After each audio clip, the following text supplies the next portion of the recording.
Thank you, everybody, for joining us here in the Student Development Administrators Update. We are recording this, and most of you should have already received the slides by now. We do have some student development updates at the beginning of this presentation. After that, we will get to the long leave commitment conversation, and if possible, we'll have some question and answer opportunities there at the end of our presentation today. For those of you that are joining us from the academic side of the house, we usually start with questions that we've received ahead of time. We did receive one question. It has to do with distance education and some of the Department of Ed's rules that recently changed as far as compliance about interaction between students and instructions in a distance ed environment. The question was, will the Community College System Office have that as part of its compliance reviews? That answer is no. We don't foresee that being part of our compliance reviews at all. I checked with both the compliance office and with Dr. Gold on that question, and we don't see that becoming a part of what we do up here. Now I can't speak for anything that the Department of Ed might do, but I don't foresee it being part of our agency. And so now I'd like to, if Ms. Brenda Burgess is on, if you want to talk a little bit about the Financial Aid Director Leadership Academy. I am on, and thank you so much. I am super excited about our Financial Aid Director Leadership Academy that will be starting soon. I will tell you that as of today, I've got about 13 applications, so we have room for about 7 more. But if you on your campus know of any directors that are approaching retirement, any that have been promoted, any that are moving around on the campus, or if you yourself are just eager to learn more about financial aid, I tell you, the Leadership Academy is for you. We've got sessions that will start. Our first session actually starts soon, June 16th and 17th, and the sessions will include all areas in between, from you're the director to programs and audit reviews. So if you are interested, please shoot me an email and I will certainly get the packet out to you. Other than that, Dr. Kelly, I don't have anything else to report because I'm pretty sure you're going to share the good news about the long leave commitment grant further in your presentation. Yeah, thank you, Brenda. I appreciate that. And You're welcome. please feel free to jump in if there's any questions that stump me. I definitely will need your expertise. Okay. We'll go ahead and move on then to JJ with Student Life. Good afternoon, everyone. Hope everyone is well. Just wanted to say thank you for all the nominations that we've received for our leadership program. It actually kicks off tomorrow afternoon. We're really excited. We have a class of 34 students representing 22 institutions, so definitely thank you if you nominated a student and took the time to help them apply for our experience. One thing that's not included on here that I did want to include, we are currently in search of a student to serve on our state board. So our statewide student government association will be sending out an email this week to all of our student life directors as well as our student administrative admins, indicating that we are seeking a student to serve in the pivotal role of representing all the other students in our system on our state board. So if you have a great candidate or someone who's currently in a leadership position at your institution, please consider having them to apply. And thank you. All right, thank you, JJ. We appreciate that. We'll move on now to Monty Hickman with Enrollment Management. Good afternoon, everyone. I'm the one that you all keep calling old by putting me on for R&B music. I really don't know why. But aside from that, as you know, we've been providing some professional development opportunities with speakers and sessions around strategic enrollment management. The last one was utilizing your financial aid and your financial services and funding for enrollment management. Heard great reviews about that. Thank you all for those who attended. The next one is going to be building a stronger education to workforce pipeline in North Carolina. partnering opportunity with My Future NC. And so I did reach out to My Future NC, and they agreed to do that session for me with some representatives from Wilkes Community College, the president, and one of their VPs. If you attended, great. If you have not received an invitation to that and want to attend, let me know, and I will forward it to you.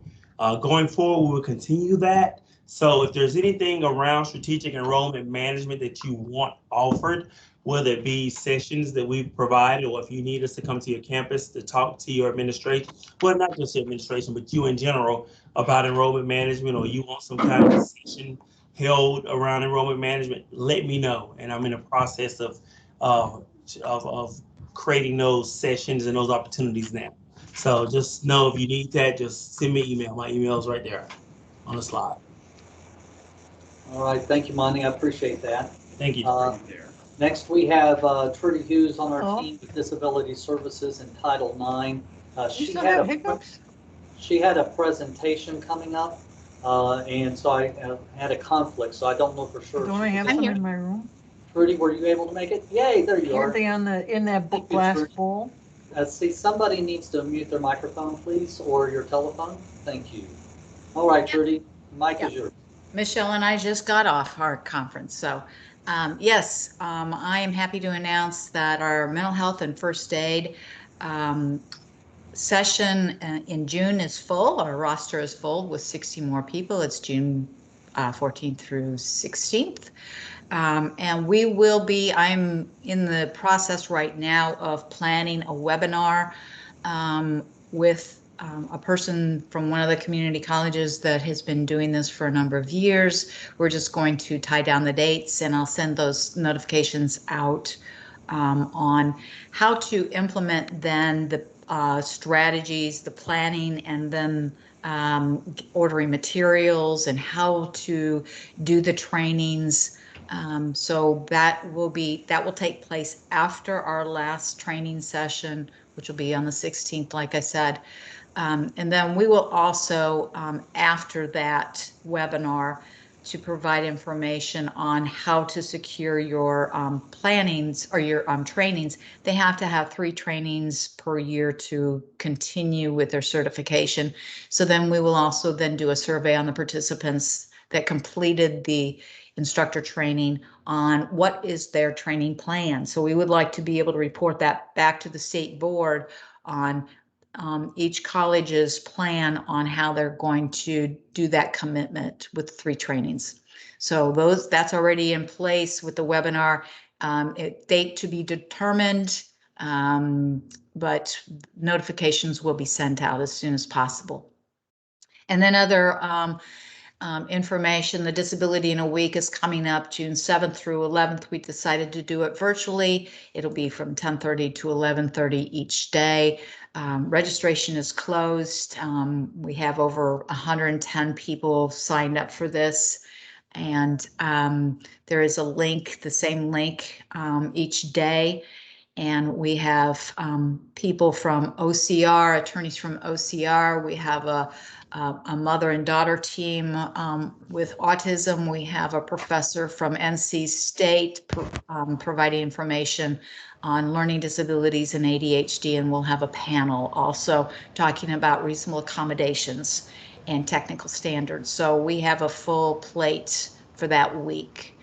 And then for Title IX staff, we are also providing a Q&A with Josh Whitlock and Sarah Ford from the Jackson Lewis Law Firm in Charlotte. And that is on June 15th from 1 o'clock to 2 o'clock. So, and those links have also been sent out. And then also notice, we also have a Disability Academy. You can find that information out on our website. Please, if you have any questions, let me know. I can enroll you, but the information, the link is right on our website under Disability Services. If you just want resources and information, it's a great opportunity to learn about various laws, resources in the field. So if you have any questions, please feel free to email me and I can get you enrolled into that academy as well. But it's totally virtual and there's 15 modules there for your learning pleasure. Okay, thank you. Thanks, Trudy. I appreciate that. And Jennifer, you're up. Good afternoon, everyone. You should have seen across your email that the Advising Leadership Academy application has been opened. We have the deadline for July 16th. And as I noted in my email, this is for all who advise. So you may have a different title. You may be a coordinator, liaison, success coach, career coach. You may work in CCR or continuing education. But if you advise students, then you absolutely can apply for this academy, which is why I sent it out to multiple listservs. If you do have any questions, then please feel free to reach out to me. Like if you want to know the format or have any other questions, just let me know. We're shooting for a notification by the end of July to give you plenty of time to process the registration fee and get that done before we meet face-to-face at Central Carolina in September. So if you have any questions, then please feel free to email me. My email is on the slide. Thank you. Okay, thank you, Jennifer. And then the last kind of just update, kind of a light session today for updates, and that is that the Chief Student Development Administrators Leadership Academy applications are now open, and that application packet got sent out a couple of weeks ago, just as a reminder that that packet is now open. The target audience for this academy are either future vice presidents and deans in student services, or somebody who's brand new. They just started within the last year or so. And the idea is to help them kind of hone those leadership skills that they need to serve as a VP or a dean in student services. I'm going to pause here just for a quick second to see if there's any questions about the slides that we covered on these updates before we delve into the long leave commitment.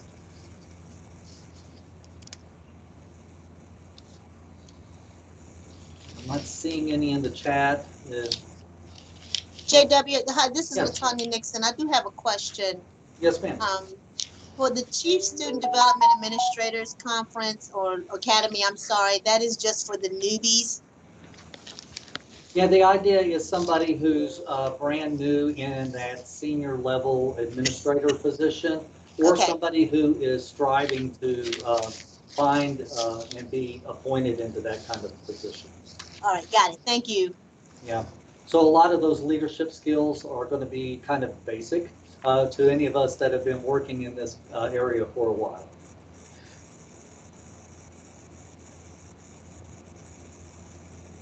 Any other questions? Okay, we'll have one last alibi before we jump into the long leave commitment, and that is Sabrina on, or somebody from the Student Development Administrators Association? I think that there's an upcoming joint conference, and I meant to put a slide out on that. And so, is there anybody on from the Student Development Administrators Association?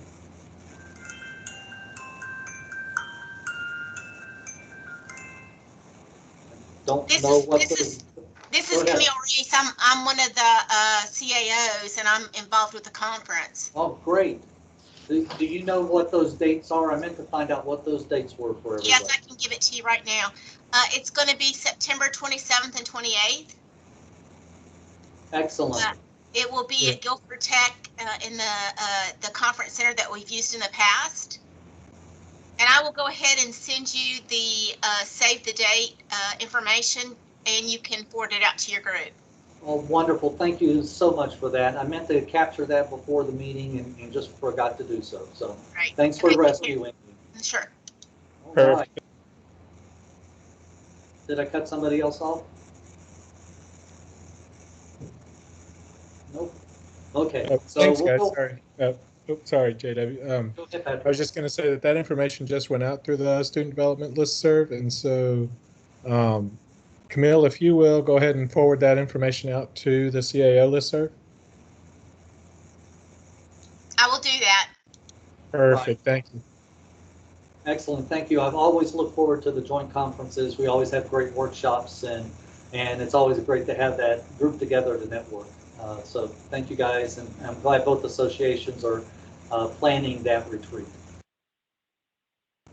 We'll go ahead now and move on to the long leave commitment. And I'm going to kind of go through these slides. Some of them I borrowed from in NC Pro. NC Pro is the Pandemic Recovery Office here in Raleigh. And specifically, we're looking at the Gear 2 fundings, which are the monies that the governor's office can control and allocate.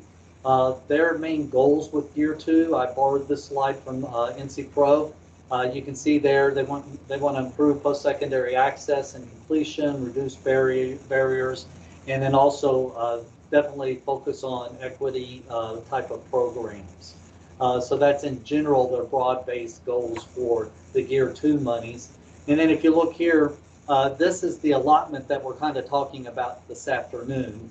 So you'll see a whole list there of or programs that will be implemented because of this Gear announcement, and it's a total of $51 million.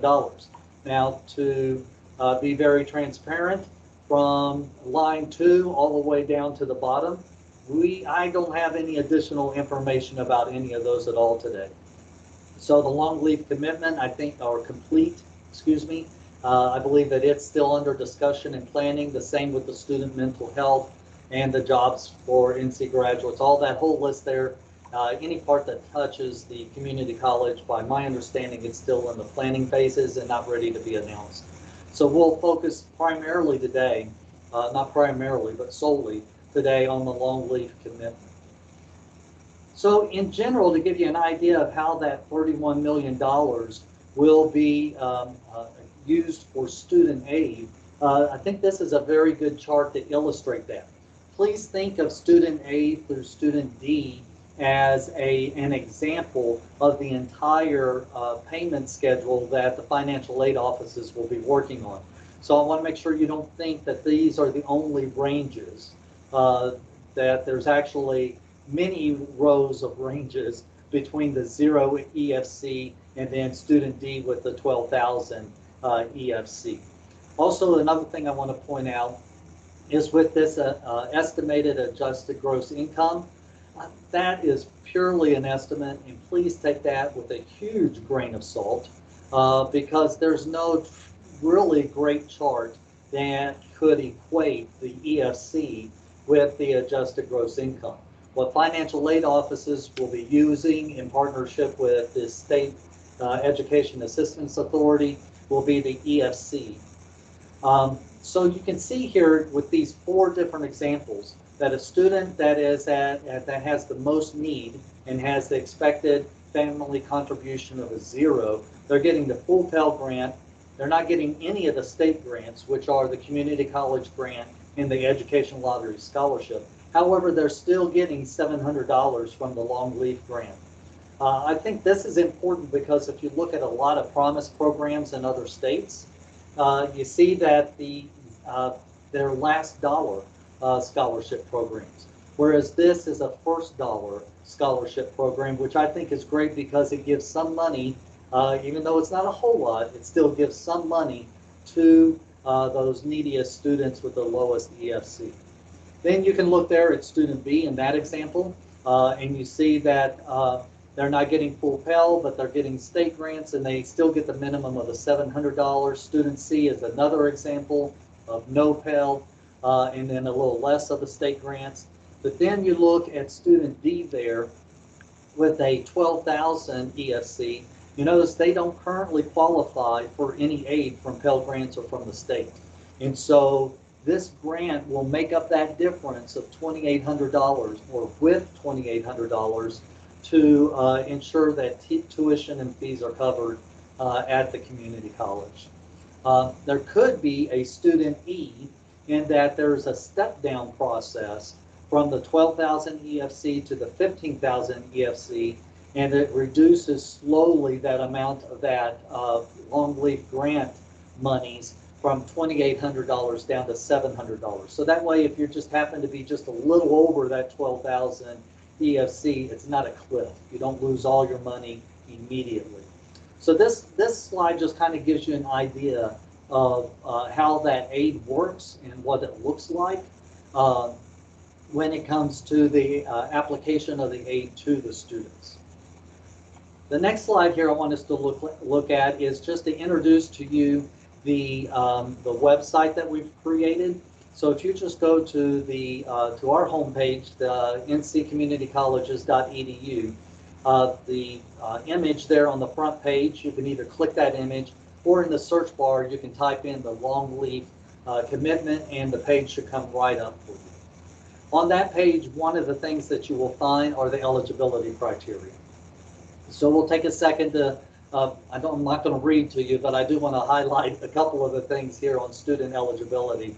The first thing is that you have to be a North Carolina High School 2021 graduate, not 2020, not 22. Our funding models have limited it to 2021, primarily because there's only so much money in the GEARS pot. Now, we've gotten a few questions about what is a North Carolina high school. That does include adult high school, that does include GED completers, that does include homeschoolers, it does include the private schools. So that's the North Carolina high school eligibility criteria. The other criteria is that you have to be considered a North Carolina resident for tuition purposes according to RDS. So as each of you know, I'm sure that would eliminate several different people groups with different immigration statuses. So you have to be considered a resident for tuition purposes according to RDS. The third bullet, I do want to highlight that one as well.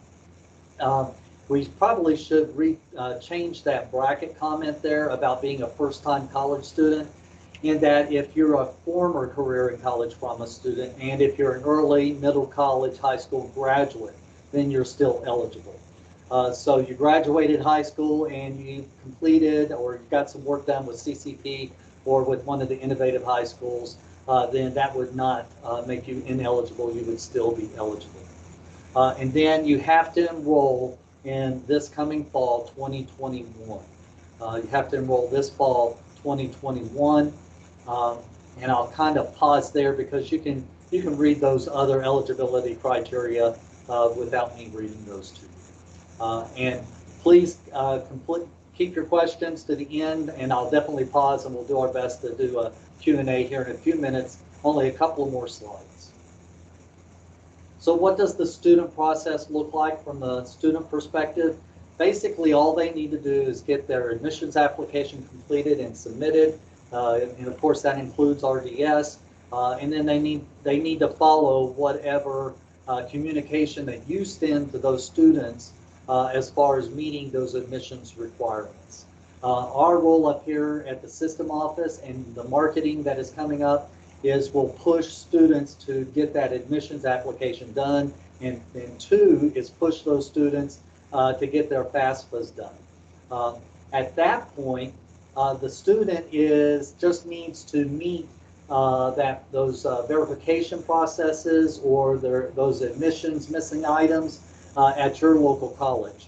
And so your enrollment management techniques and your communication plans would kick in and take care of the student after that.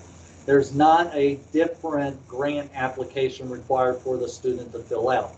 In partnership with the State Education Assistance Authority and with CFI, we've been able to work with them in order to get the state grant interface to manage this money as well. So just how financial aid offices work with SEAA in order for the community college grant monies to be awarded to students, this will just be another bucket of money that they use as part of that interface.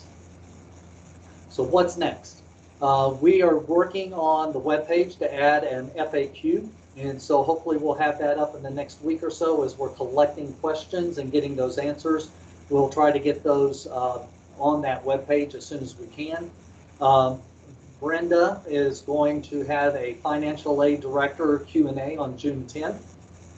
and they will be able to drill down more into the weeds of this program and what that means for their offices in the financial aid office. And then the state grant interface and training, as far as any changes that might happen in that workflow, we're hoping to have that scheduled at the end of this month.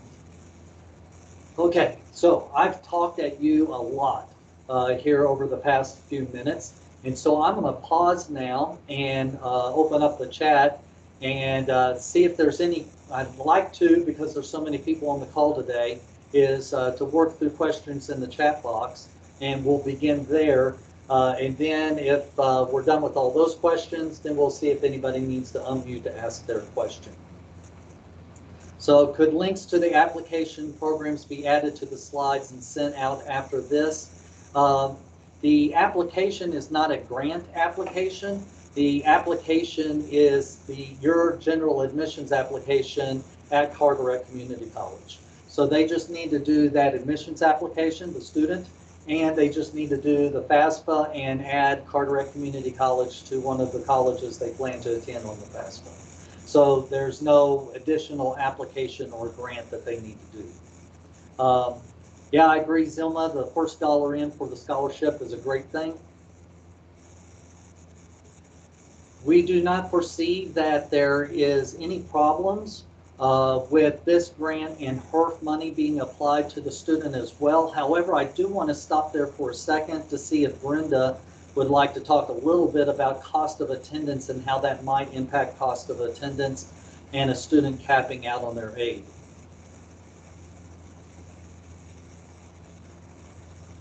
Uh-oh, did I catch Brenda off?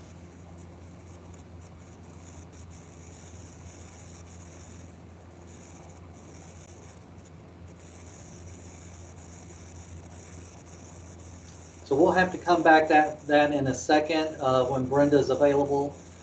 So I do think you need to work with your financial aid director at your college because there is, you do have to be concerned about the cost of attendance because your student aid cannot go past that cost of attendance.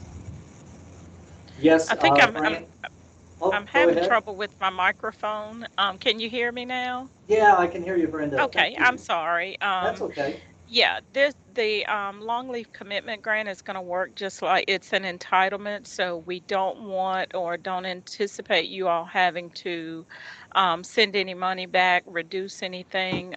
You'll just need to adjust your cost of attendance components to make sure that the student benefits from the long leave commitment grant. Thank you, Brenda. I knew you'd have to rescue me on at least one of these questions. So Brandy asked, does the curriculum program have to be Title IV eligible? Yes, so it is aligned with the community college grant. So any program of study that's eligible for the community college grant, this program would be eligible for those program of studies as well. And I think, Joanna, I think we answered your question from Brandy. For the long leave commitment grant, the curriculum programs are the same as the community college grant. If an early college student earns an AA and graduates from high school in 2021 but wants to return to CC to earn an AAS in animal science, would this student be eligible? We are aligning that eligibility criteria with the community college grant. And I believe, and again, I'm going to lean on Brenda here, I believe that a student would be eligible for the community college grant for that second AAS. Is that correct, Brenda? That is correct. Okay. And so then the student would be eligible for the long leave commitment as well. If a 2021 graduate does not start in fall 21 semester, but starts in the spring 2022 semester, does that make them ineligible? As of right now, yes. However, we are, a lot of the modeling that we've done for this funding is based on estimates. And as each of you know, the pandemic has had an impact on our enrollment over the past year. And so we've had to go back in time to create this funding model. So we think we have a pretty good model in place to predict how much funding is needed in order to support the 2021 graduates to start in the fall. We will revisit that funding model after the start of the fall term. And if there is the ability to broaden that eligibility criteria, we will do so at that time. But right now, we don't want to promise something that we don't have the money for. Sadly, the answer right now is it is limited to fall 2021 enrollees. So I'm not seeing any other questions in the chat box. We'll pause another minute.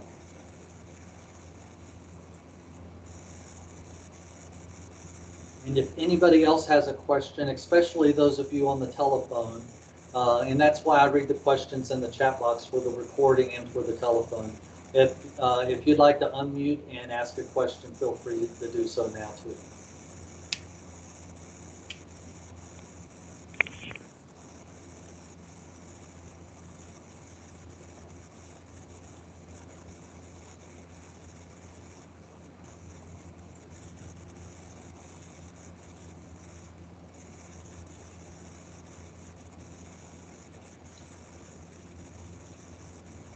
We do have another question in the chat box. Would a student be eligible if they graduated high school in December 2020? I believe that we're looking at students who graduated in the current academic year. So if they're an early graduate for for this academic year, I know some of them will be in December, some of them will be in January. We actually discussed in a policy meeting this afternoon that early high school graduates would be eligible, but not last year's graduates.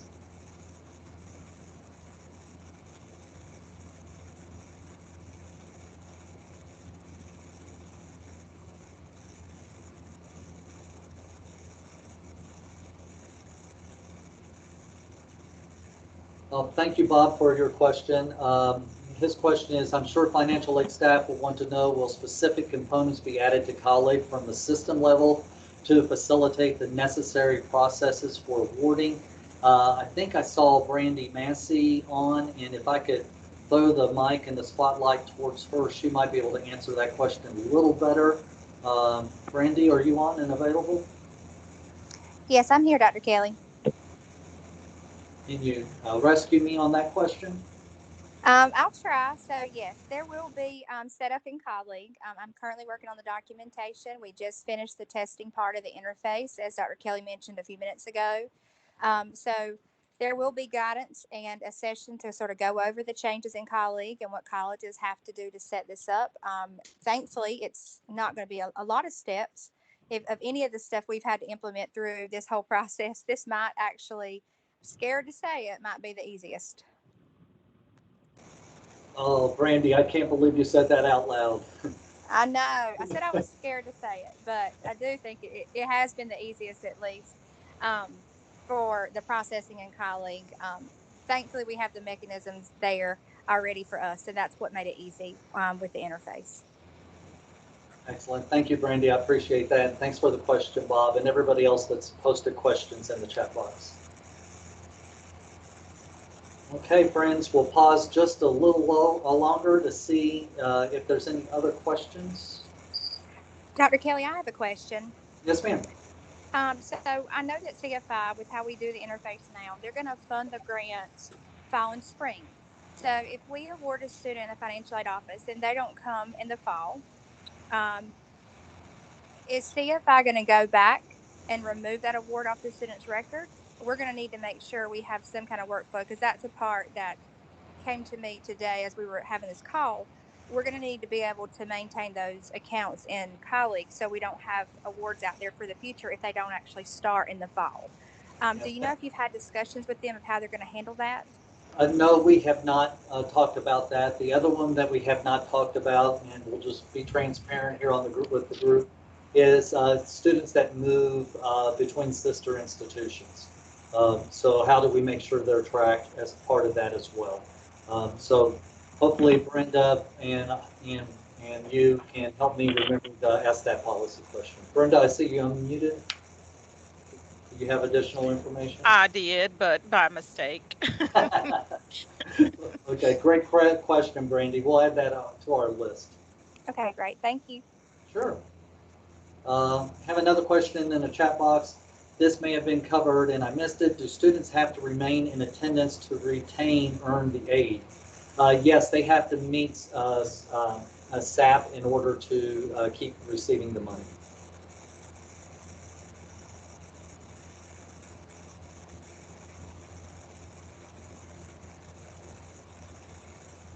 Okay, we'll give it about another 15 seconds.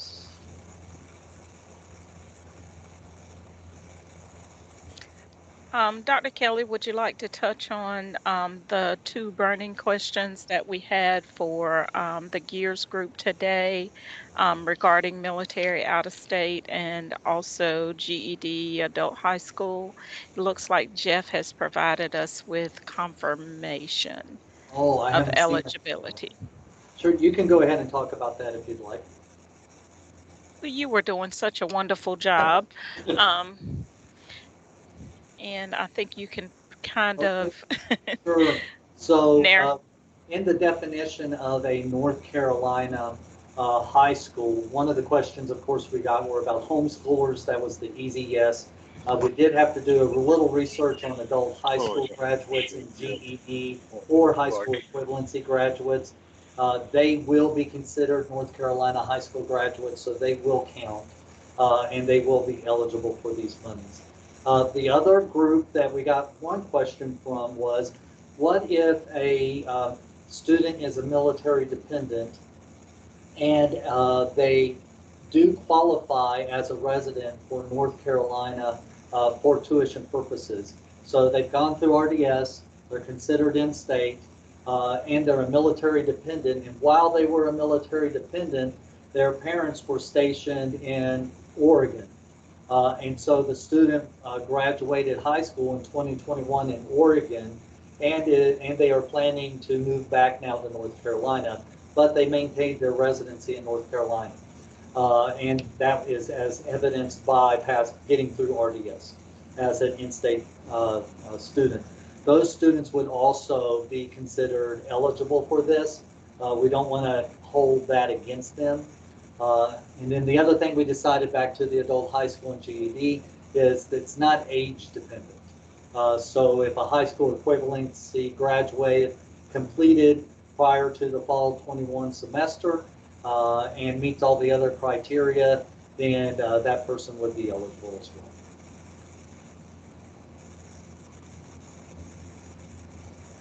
And so this next question goes to I think, Brenda, if you could help me with this one.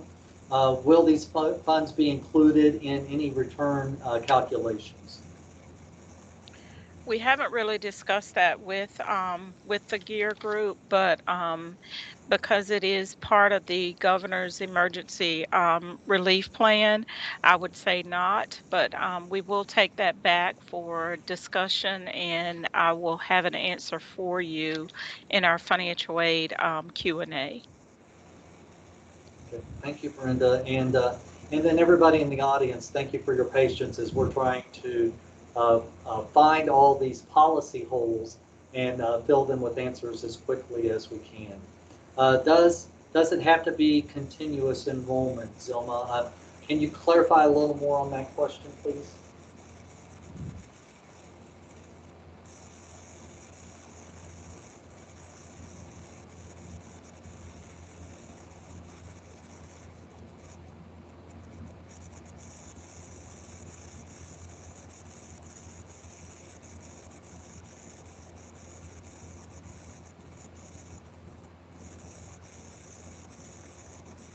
Okay, so if they miss one semester, that's a question that we'll have to also capture and determine whether or not they would be eligible. So if they start in the fall, they miss spring, are they still eligible the next fall and the next spring? And that also brings up another question we've received, and I had failed to mention, my apologies, is that like the community college grant, these funds are not for summer.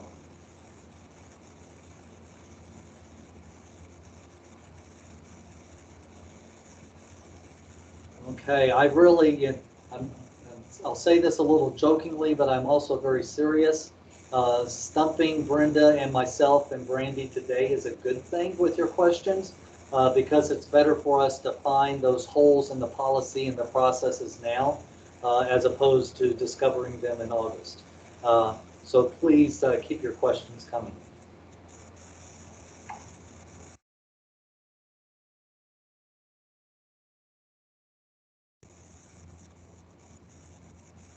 So the next question we have is, does the FAFSA ask for high school graduation date? How will CFI know if they are eligible? I know that's been one of the things that I think Brandy's been working on, and we know it's not on the FAFSA. Brandy, I don't know if you're prepared to answer that today, or is that something we should push forward to the financial aid director meetings? I can comment a little bit today. We will try to release some rules for awarding and transmittal to look for the high school graduation year of 2021. With that being said, again, the appropriate processes have to happen with whomever is entering your transcript information, and the years have to be entered correctly based off how we're going to write those. So yes, there will be some rules that colleges can use to verify that the student has recently graduated in 2021. Thank you, Brandy.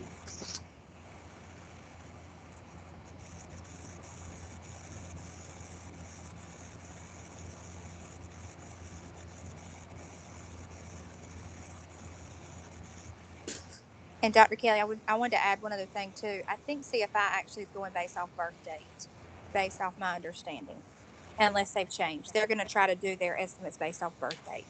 Correct. So most of the modeling was based on birth date, which goes why we're kind of feeling iffy about the funding model. And so because we had to trust the birth date as reported on the FAFSA.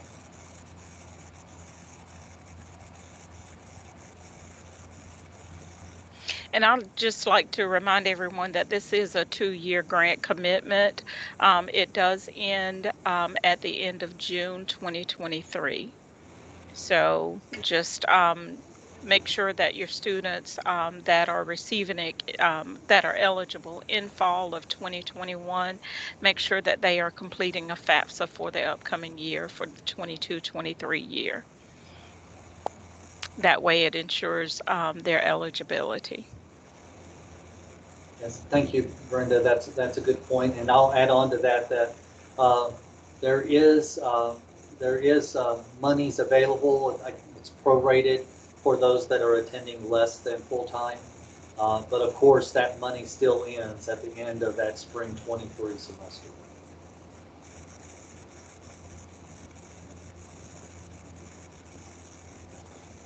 So question from Brian is, will that make the class of 2022 eligible? No. Sadly, it's the cohort only of the high school class 2021.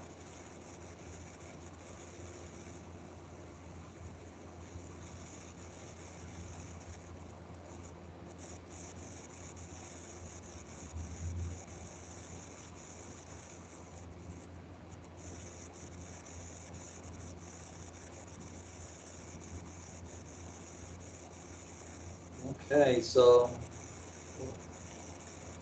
we'll consider this, I think, all the questions. I'm talking slowly to see if there's any more in the chat, or if somebody would like to unmute to ask a question.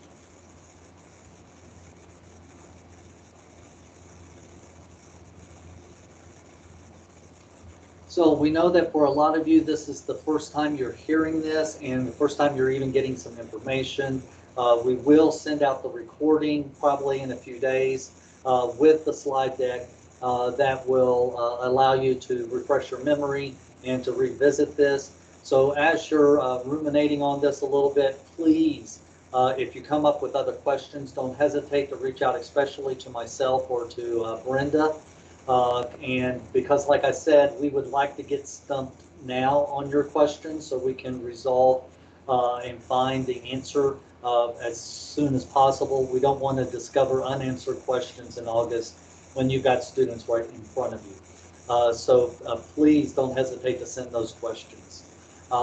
We appreciate everybody attending with us today. I just have one last slide, and that is to remind everybody of when our next meeting is. We'll meet on August 10th with Dr. Gold as part of the quarterly update, and we'll have our next Student Development Administrators meeting on September the 7th. And as always, I appreciate having a great team around me, and this is their contact information. If you have any questions in their areas of expertise, please don't hesitate to reach out to them. You guys have a great and wonderful day. Thank you for joining us.